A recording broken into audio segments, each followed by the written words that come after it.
Notional expenses is that expense which one makes with himself or herself. Like for example. Where you pay rent to yourself. Example.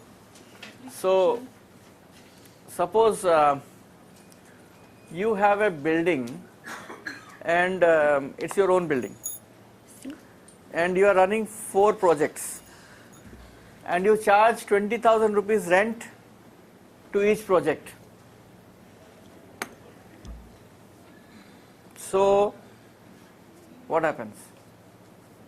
It's your building, you are not paying any rent to anybody, but you are charging and recovering 20,000 rupees per project.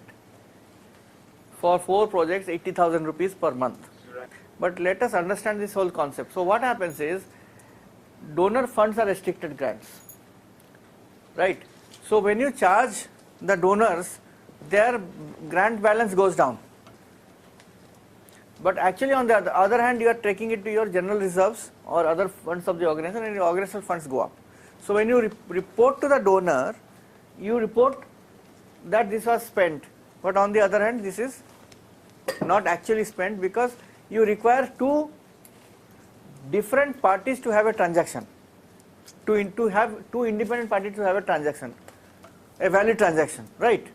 So suppose you hire a taxi, the taxi driver is another person, so you pay the taxi driver and then taxi driver gives you a service. Now suppose it's your car,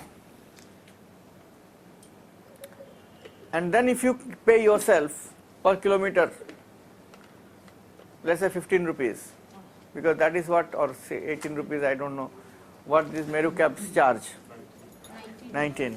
So then there is some amount of notional income, because not the whole 19 is notional, because you have spent on petrol and other things, maybe 8 rupees or 9 rupees.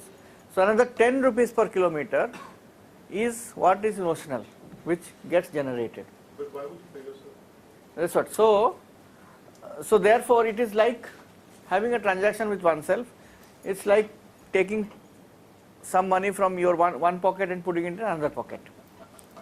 So in the net result, in an overall analysis, in the financial statements, there is no net cash outflow, therefore there is no net transaction. It's just a journal entry from one project to your general fund or wherever.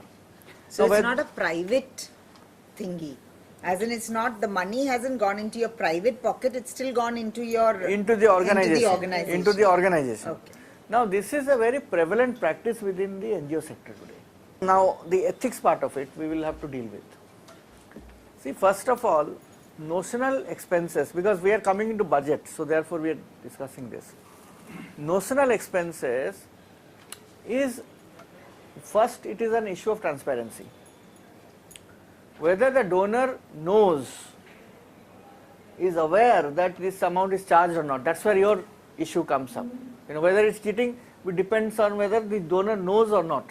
If the donor is allowed that, well, you can charge so much for, you know, meeting up your administrative cost, overhead cost, which we are not meeting, etc., etc., then it is possible. But then why wouldn't the donor just say, okay, spend it on your admin costs? Why go through this? Because they're corporate No. rules and CSR rules which prohibit them from giving certain expenses, so this covers it up. No, it depends. Actually, what happens also is that what kind of donor. For example, if a donor is not a long-term donor, and like USAID sometimes would like to give you a grant and say that 15% we give you for overheads.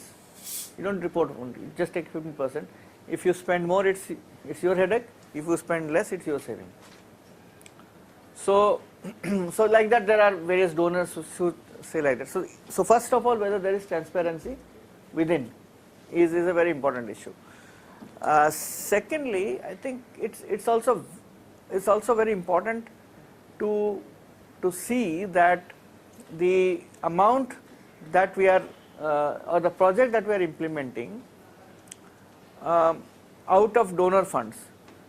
The philosophy behind running a project is that, you know, we as an organization, we are called to serve, and we have a mission, in mind, and we want to do that work. Now, while doing it, we realize that there is a need for external support, and therefore we go to donors, right? So what we can bring in, we should bring in first, before even asking a donor to support. Many times these, we also look at it like a for-profit agency. You know, then they will say, oh, if I would have taken a place on rent, it would have cost me so much, so I'm using it in my premises. So as a good practice, I think it is important that not to make money out of project. So if there are actual expenses incurred, for example, for upkeep and maintenance and so on, you can charge it, I mean, with the knowledge of the donor. But charging in a camouflage manner of a particular amount is somehow there is a lack of transparency there. So notional costs are, first of all, there should be transparency with the donor, and secondly, as much as possible, actual expenses can be charged or should be charged, and not a notional sort of a expenditure.